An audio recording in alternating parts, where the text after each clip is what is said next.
So we're recording now. So what I do, and I took this from K-12. I love finding K-12 pedagogy and stealing it. So I do something called entrance tickets because I teach a heavily discussion-based course, and students find it very, very easy to just BS their way through discussions and never do the reading. So what I do is I've come up with a short list of questions related to their reading, and that is called an entrance ticket. So in order to come to class, they need to submit this to me through Sakai. Then I go through those responses and I pick answers that are thought-provoking. Doesn't mean they're correct. So if I see a ton of I don't knows for an answer, or if I see many answers that are the same but are way off track, I'll pick one of those. And I usually pick about 3 answers per question, and I put them up on my slides on Zoom.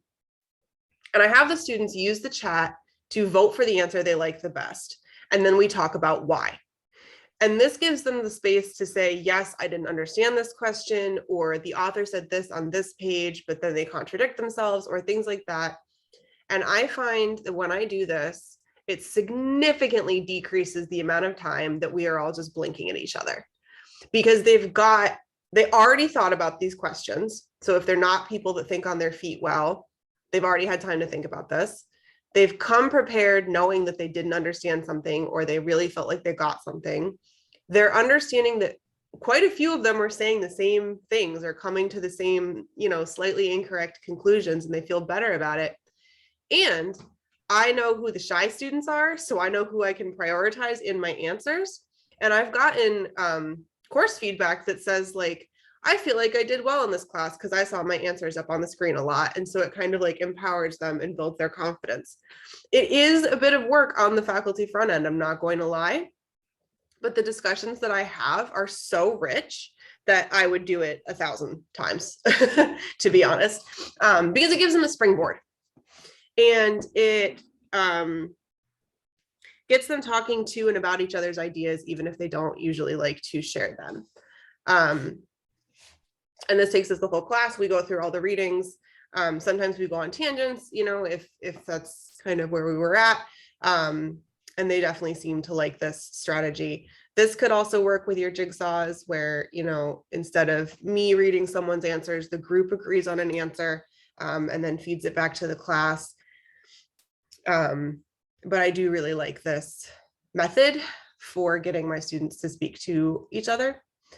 You could also slightly alter this by saying, come to class with 3 questions on the material, or Christy had this like photo safari idea where like find something on the web that has to do with this material.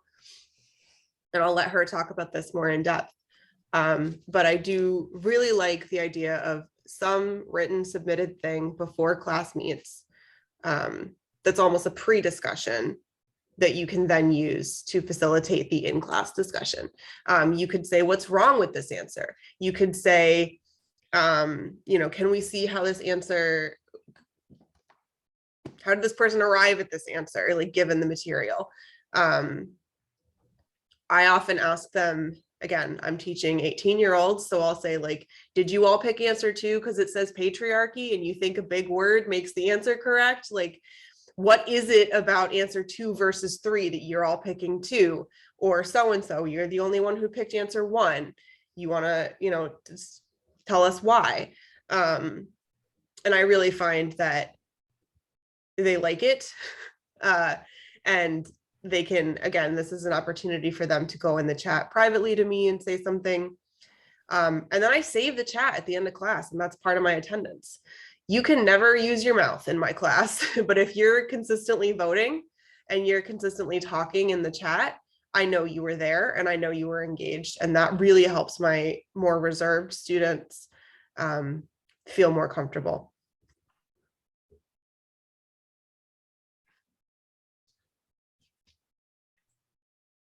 Okay. Perfect. Christy, would you like to talk about using media? Sure. So from my experience, both, leading workshops, professional development opportunities for faculty and participating in them, I like to just be able to take one idea away and be able to incorporate it into my classroom right away. So hopefully we've given you a couple different ideas, 3 or 4, so that you can incorporate these right away.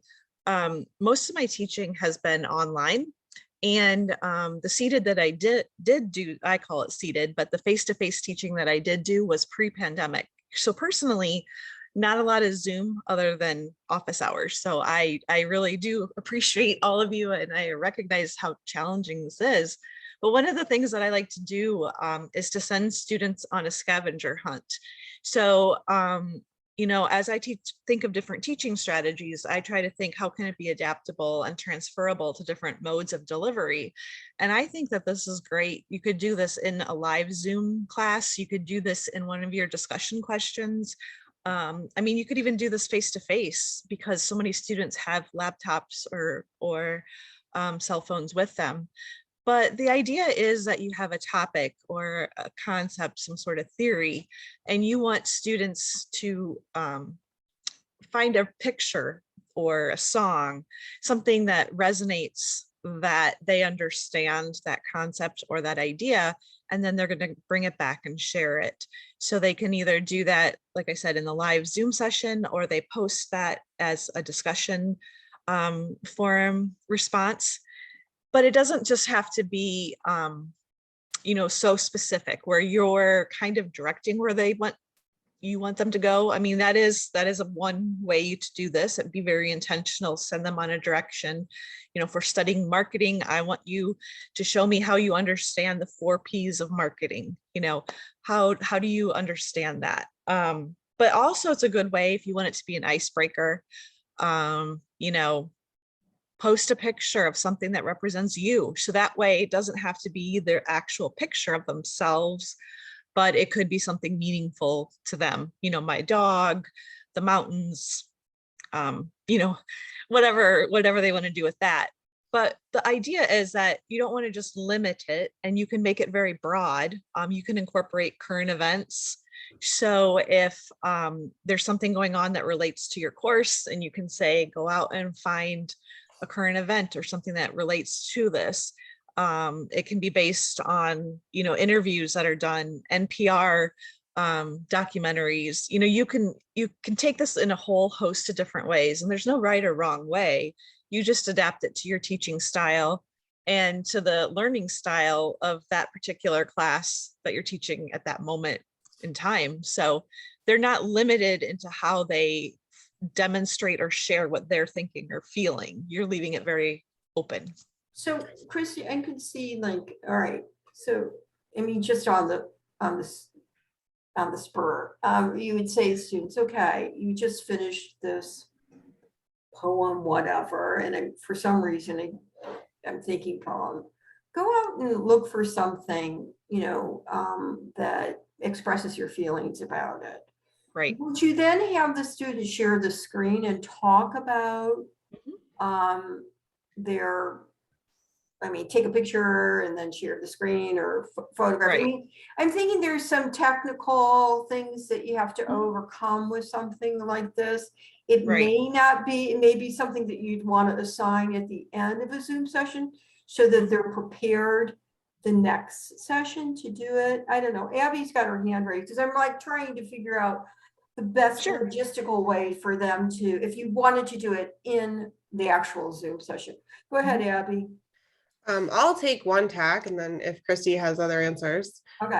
My husband actually does this. He teaches photography, and their first assignment, he wants them to go take a photo with their cell phone. Okay. And he does it, and then what they do is he is very good at shifting Zoom time and face-to-face time. Okay. Or offside of Zoom time. So he'll say, you know, you have X amount of time to go take this photo. So class will meet at blah, blah, blah, instead of the original posted time, because part of class time would have been to go take this photo. And then he talks about, even without a good camera, you know, a good camera, you can still frame the photo correctly, or the lighting source, or, you know, things of that nature. And he's getting them to just go out in the world.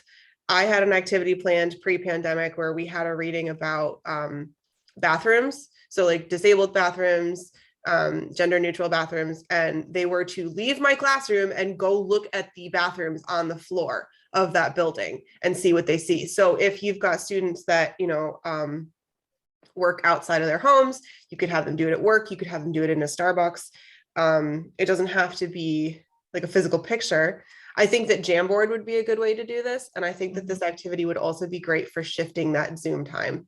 But my husband does have them just share their screen. That's how they do critique for their photography. He just, makes whoever the next person is, or they could all submit it through Sakai, and then he makes the slideshow with everyone's photographs or whatever.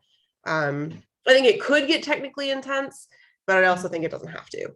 Yeah, I think you're exactly right. And I think that there's no right or wrong way to do it. It's just what suits your needs, what is most appropriate for the student learning outcomes. And, that's going to spark hopefully some engagement from the students. And, there's been times too where in the discussion forums maybe, or if it's a little bit something more sensitive, it could be an optional. As a student, you are, submitting it to me personally. I'm not going to share it with anyone. This is part of your assignment. You could use Sakai for that, have them upload it as an assignment directly in Sakai, no one sees it. Or if it's something that, you want them to take back and really think about, and as Patty was saying, share their feelings, or, if you want them to find a representation of freedom or something, like, what does freedom mean? Go find a picture, a song, whatever you want.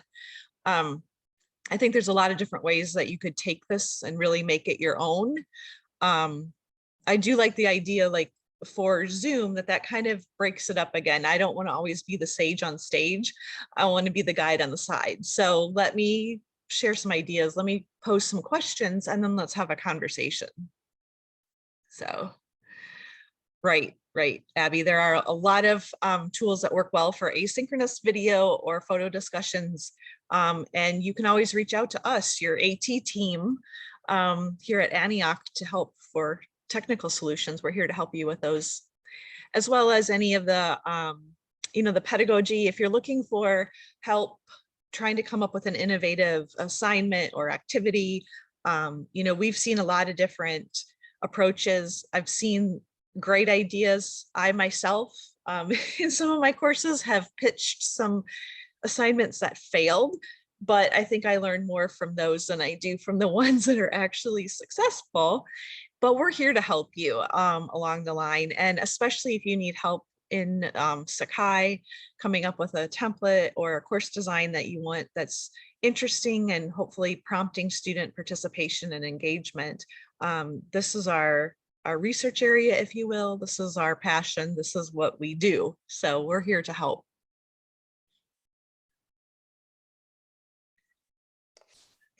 So we've got about 15 more minutes. You can ask us questions. You can reclaim your 15 minutes, as Bonnie is fond of saying. That's up to you, but you can reach the entire AT department, and therefore all 3 instructional designers, the quickest at at@antioch.edu.